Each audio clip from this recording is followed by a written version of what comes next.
বানিয়েছি রেস্টুরেন্ট স্টাইলের পালং পনির। আমি এটা রুটি বা পরোটার সঙ্গে পরিবেশন করে দেব। দেখতে থাকুন আমার রেসিপিটা আমি কিভাবে বানিয়েছি। যদি ভালো লেগে থাকে তাহলে আমার চ্যানেলে লাইক, শেয়ার, কমেন্ট ও সাবস্ক্রাইব করে দেওয়ার অনুরোধ রইল। নমস্কার বন্ধুরা, কুকিং অর্পিতাতে আপনাদের সবাইকে স্বাগত জানাই।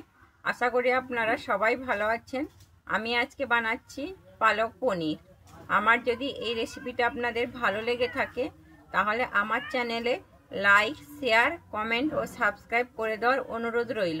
আমি যেইভাবে বানাই সেইভাবেই বানিয়ে আপনাদেরকে দেখাচ্ছি।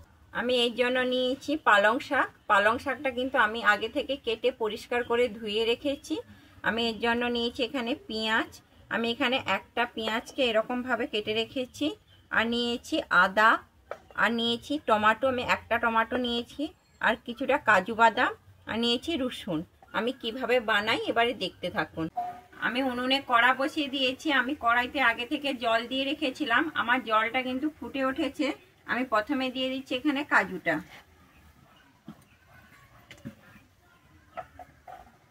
আমি তারপর এখানে দিয়ে দিচ্ছি রসুন।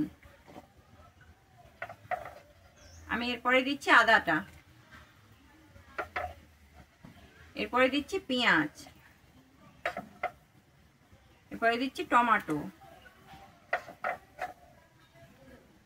আমি এরপরে দিয়ে দিচ্ছি পালং শাকটা। এইভাবে একবার পালং পনির বানিয়ে খাবেন, দেখবেন খেতে কিন্তু খুবই দারুণ লাগবে।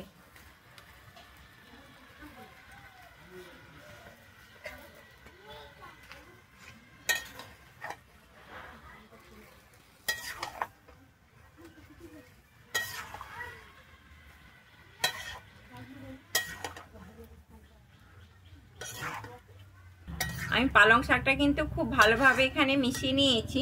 আমি এরপর এখানে উপর থেকে দিয়ে দিচ্ছি লবণ। লবণটা অবশ্যই আপনারা আপনাদের পরিমাণ অনুযায়ী দেবেন। আমি লবণটা দিয়ে এখানে খুব ভালোভাবে মিশিয়ে নিয়েছি।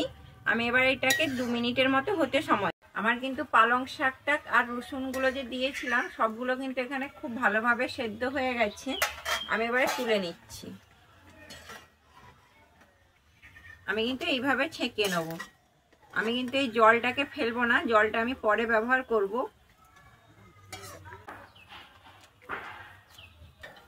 আমি কিন্তু এটা ঠান্ডা হতে সময় দেবো। ঠান্ডা হলে আমি কিন্তু এটাকে বেটে নেব। আমি উনুনে কড়া বসিয়ে দিয়েছি। আমি কড়াইতে দিয়েছি সাদা তেল আর দিয়েছি ঘি। আমি প্রথমে দিয়ে দিচ্ছি এখানে গোটা জিরে। আমার গোটা জিরেটা ভাজা হয়ে গেছে। এরপরে দিচ্ছি আমি কুচানো রসুন। আমি কিন্তু এখানে রসুনের পরিমাণটা একটু বেশি নিয়েছি। আমার রসুনটা কিন্তু এখানে ভাজা হয়ে গেছে। এরপরে আমি দিয়ে দিচ্ছি এখানে আদা। আমি কিন্তু এখানে আদাটা বেটে নিয়েছি।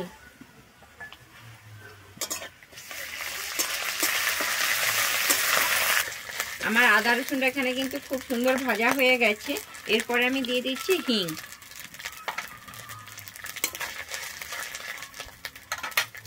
এরপরে আমি দিয়ে দিচ্ছি কুচানো পেঁয়াজ। পেঁয়াজটা কিন্তু আমি একদম ছোট ছোট করে কুচিয়েছি।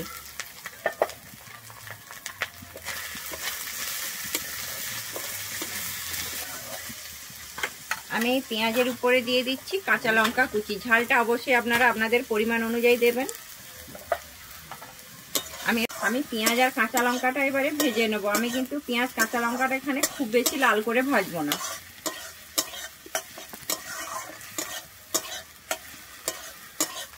আমি পেঁয়াজ আর কাঁচা লঙ্কাটা কিন্তু এখানে খুব বেশি লাল করে ভাজিনি, আমি এই অবস্থায় রেখেছি। আমি এরপর এখানে দিয়ে দিচ্ছি টমেটো। আমি একটা টমেটোকেও কিন্তু খুব ছোট ছোট করে কুচিয়ে নিয়েছি।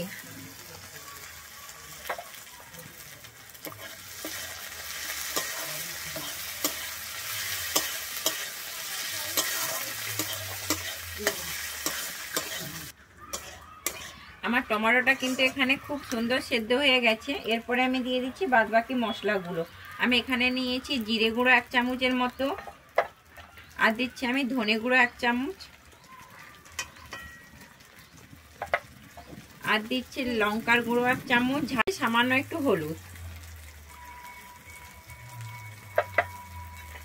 আমি মশলাটাকে এবারে খুব ভালোভাবে একটু কষিয়ে নেব।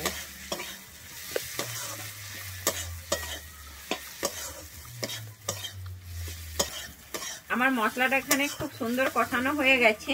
আমি এরপরে দিয়ে দিচ্ছি এখানে দই। আমি এখানে দই কিন্তু অল্প পরিমাণেই দিয়েছি, দইটা আমি আগে থেকে ফেটিয়ে রেখেছিলাম।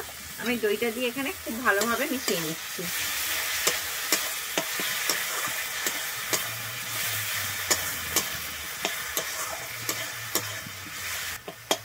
আমি যে দইটা দিয়েছিলাম, দই থেকে আমার তেল ছেড়ে দিয়েছে, মানে মশলাটা আমার এখানে খুব সুন্দর কষানো হয়ে গেছে। আমি এরপরে দিয়ে দিচ্ছি এখানে চিনি। আমি এখানে 1 চামচের মতো চিনি নিয়েছি। আমি চিনিটা দিয়ে একটু ভালোভাবে মিশিয়ে নিচ্ছি।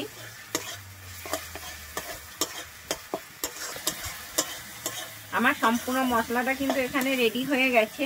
আমি এরপরে এখানে দিয়ে দিচ্ছি পালং শাকটা। আমি পালং শাকটা কিন্তু এইভাবে বেটে নিয়েছি, পালং শাকটা দিয়ে দিচ্ছি। পালং শাকটা কিন্তু খুব ভালোভাবে মশলার সঙ্গে মিশিয়ে নেব।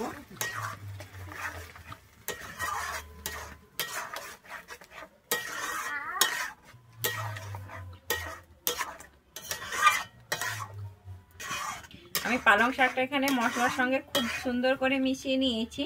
এরপরে আমি যে সেদ্ধর সময় যে জলটা দিয়েছিলাম রেখেছিলাম, ওই জলটা আমি দিয়ে দিচ্ছি অল্প পরিমাণে। আমি জলটা দিয়ে কিন্তু এবারে খুব ভালোভাবে আবারও মিশিয়ে নিচ্ছি। এবারে কিন্তু আমি ফুটতে টাইম দেবো। আমার পালং শাকটা কিন্তু খুব সুন্দর ফুটে উঠেছে। এরপরে আমি এখানে দিয়ে দিচ্ছি পরিমাণ মতো লবণ। লবণটা অবশ্যই আপনারা আপনাদের পরিমাণ অনুযায়ী দেবেন। আমি যেহেতু সেদ্ধর সময় লবণ দিয়েছিলাম, তাই লবণটা কিন্তু আমি দেখেই দিলাম। আমি এরপরে দিয়ে দিচ্ছি কেটে রাখা পনিরগুলো। পনিরের পিসটা কিন্তু আমি এরকম ছোট ছোট করে কেটেছি, পনিরগুলো আমি দিয়ে দিচ্ছি। পনিরটা দিয়ে কিন্তু আমি এখানে পালং শাকের সঙ্গে খুব ভালোভাবে মিশিয়ে নেব। আমি এরপরে এখানে দিয়ে দিচ্ছি উপর থেকে বাটার, আর দিচ্ছি ক্রিম।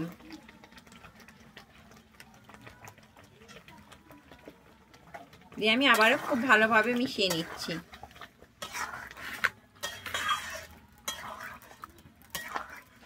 পালক পনিরে কিন্তু বাটার আর ক্রিম দিলে টেস্ট কিন্তু খুব সুন্দর বাড়িয়ে তোলে।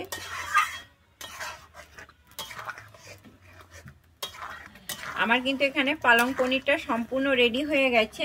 আমি এরপরে উপর থেকে দিয়ে দিচ্ছি ধনেপাতা কুচি। আমি ধনেপাতা কুচিটা দিয়ে কিন্তু মিশিয়ে নিচ্ছি খুব ভালোভাবে। এখানে আমার পালং পনিরটা এখানে সম্পূর্ণভাবে রেডি হয়ে গেছে।